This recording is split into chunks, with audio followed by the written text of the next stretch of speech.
മക്കളെ, 7ാം ക്ലാസ്സിലെ എല്ലാ മക്കൾക്കും പുതിയൊരു വീഡിയോയിലേക്ക് സ്വാഗതം. 7ാം ക്ലാസ്സിലെ ആരോഗ്യ കായിക വിദ്യാഭ്യാസം, കലാവിദ്യാഭ്യാസം, തൊഴിൽ ഉത്കൃതിത വിദ്യാഭ്യാസം എന്നതിലെ കഴിഞ്ഞ വർഷത്തെ ക്വസ്റ്റ്യൻ പേപ്പറാണ് നമ്മൾ നോക്കാൻ വേണ്ടി പോകുന്നത്.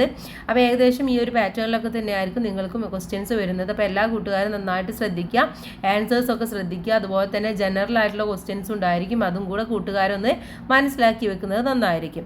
ആദ്യം നമ്മൾ നോക്കുന്നത് ആരോഗ്യ കായിക വിദ്യാഭ്യാസം എന്നതിലെയാണ്. 1 മുതൽ 5 വരെയുള്ള ചോദ്യങ്ങൾ 4 എണ്ണത്തിന് ഉത്തരം എഴുതാനാണ്. ഒരു സ്കോർ വീതമാണ് ഉള്ളത്.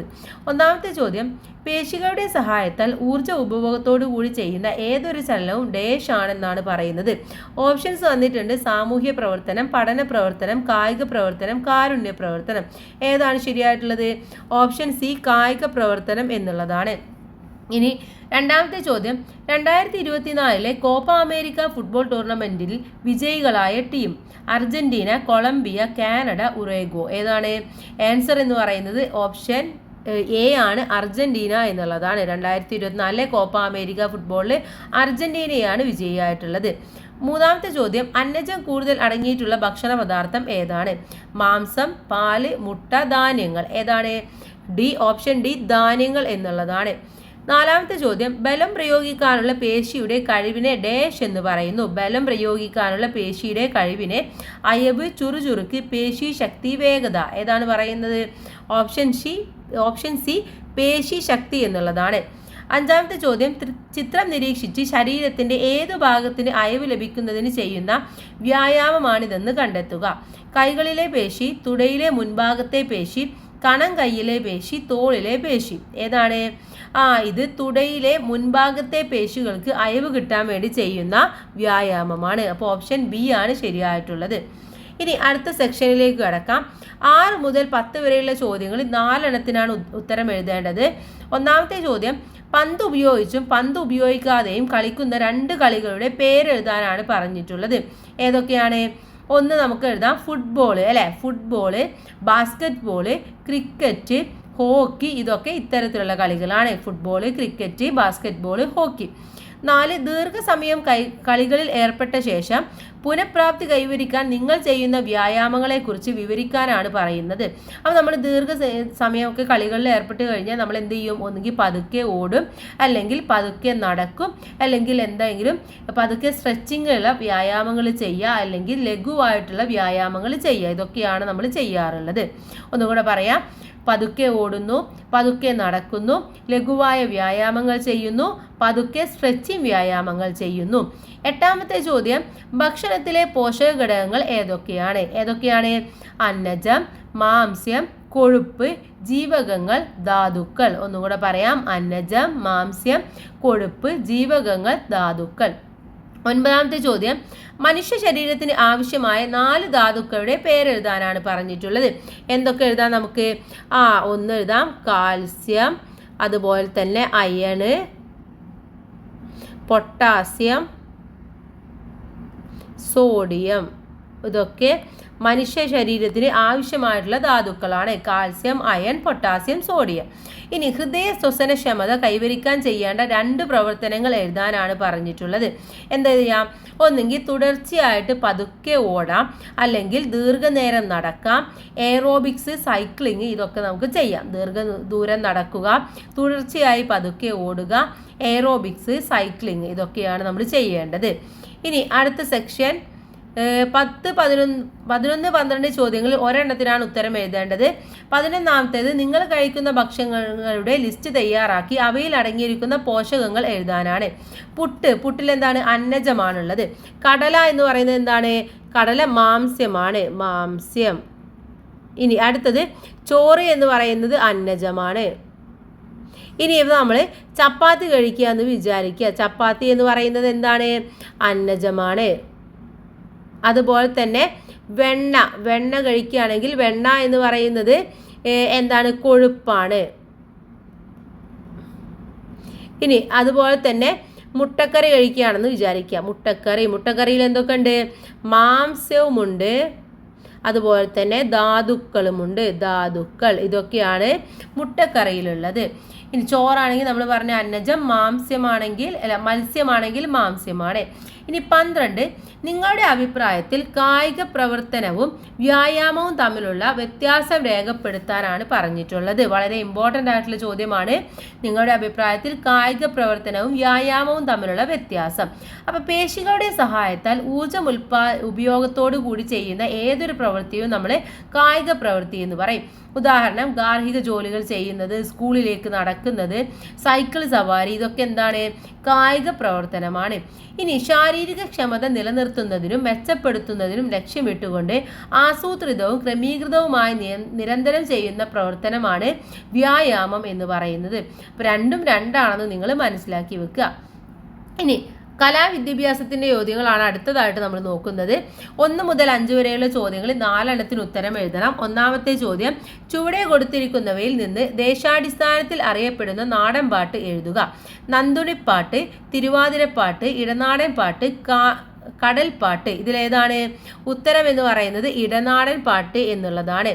ഇനി 2, ഗന്ധിക എന്ന അനുഷ്ഠാന കലാരൂപത്തെ കലാമൂലം നിലനിർത്തിക്കൊണ്ട് പൊതുവേദികളിൽ അവതരിപ്പിക്കാൻ നേതൃത്വം നൽകിയത് ആര്? ഗന്ധിക എന്ന അനുഷ്ഠാന കലാരൂപത്തെ കലാമൂലം നിലനിർത്തിക്കൊണ്ട് പൊതുവേദികളിൽ അവതരിപ്പിക്കാൻ നേതൃത്വം നൽകിയത് ആര്? PK കാളൻ, E കൃഷ്ണയ്യർ, ഗുരു ഗോപിനാഥ്, ഡോക്ടർ ചുമ്മാർ ചൂണ്ടൽ. ആരാണ് ഉത്തരം എന്ന് പറയുന്നത്? PK കാളൻ എന്നുള്ളതാണ്. ഓക്കെ, PK കാളൻ. അടുത്തത് മൂന്നാമത്തേതാണ്, ഇംപ്രഷനിസം എന്ന കലാ പ്രസ്ഥാനം ആരംഭിച്ചത് എവിടെ? Impressionism China, Paris, Japan, England. ഉത്തരം എന്ന് പറയുന്നത് പാരീസ് ആണ്.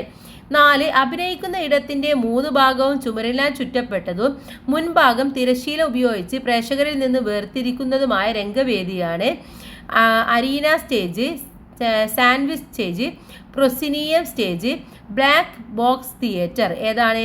പ്രൊസീനിയം സ്റ്റേജ് എന്നുള്ളതാണ്. Proscenium stage.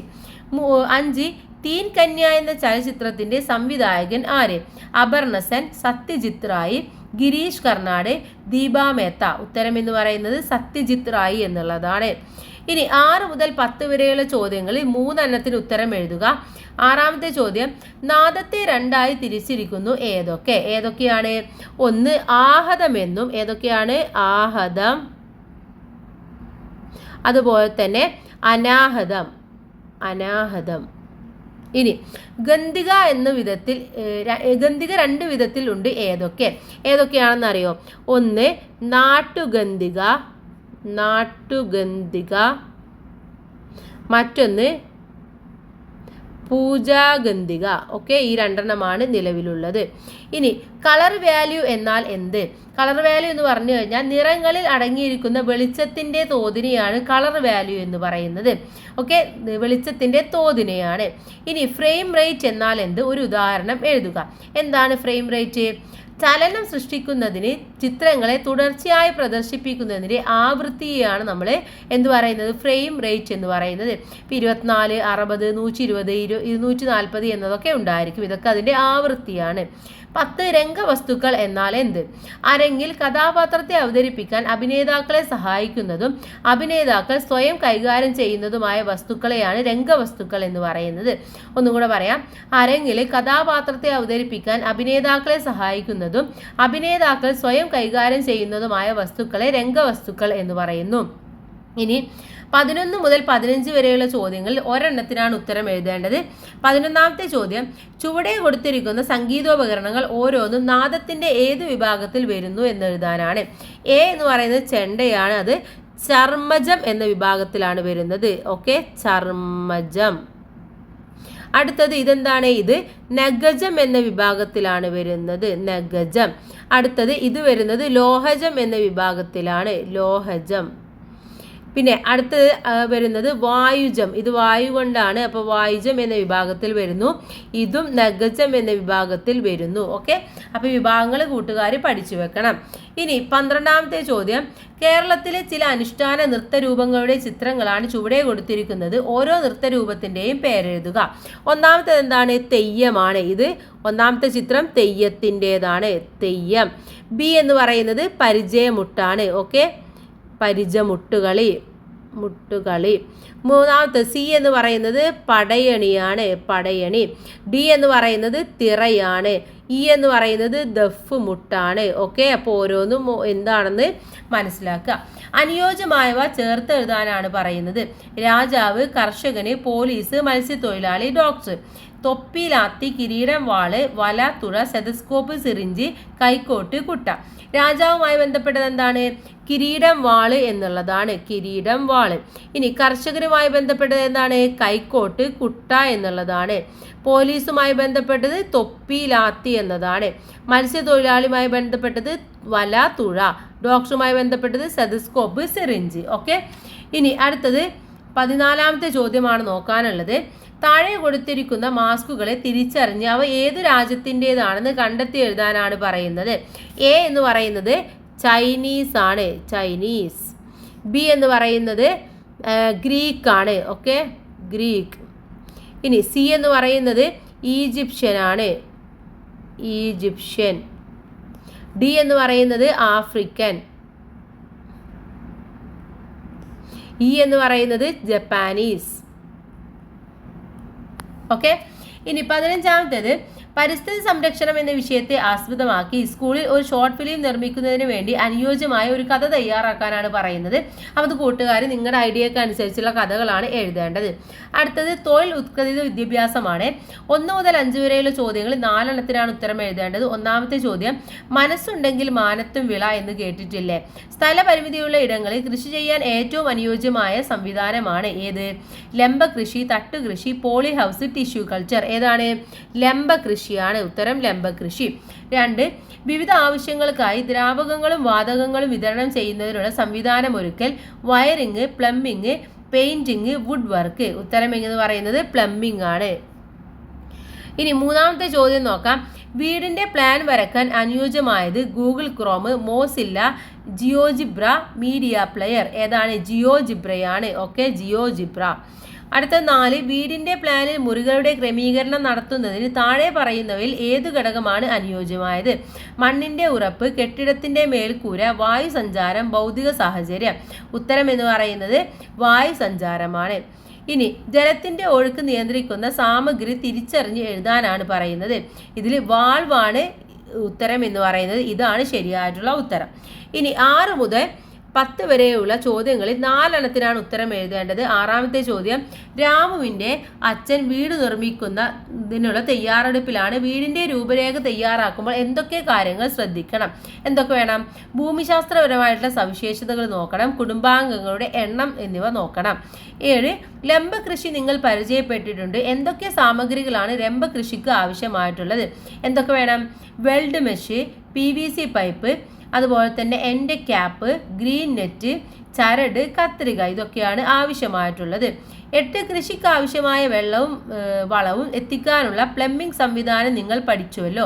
പ്ലംബിംഗ് ആരംഭിക്കുന്നതിന് സ്വീകരിക്കേണ്ട സുരക്ഷാ മുൻകരുതലുകൾ എന്തൊക്കെയാണ്?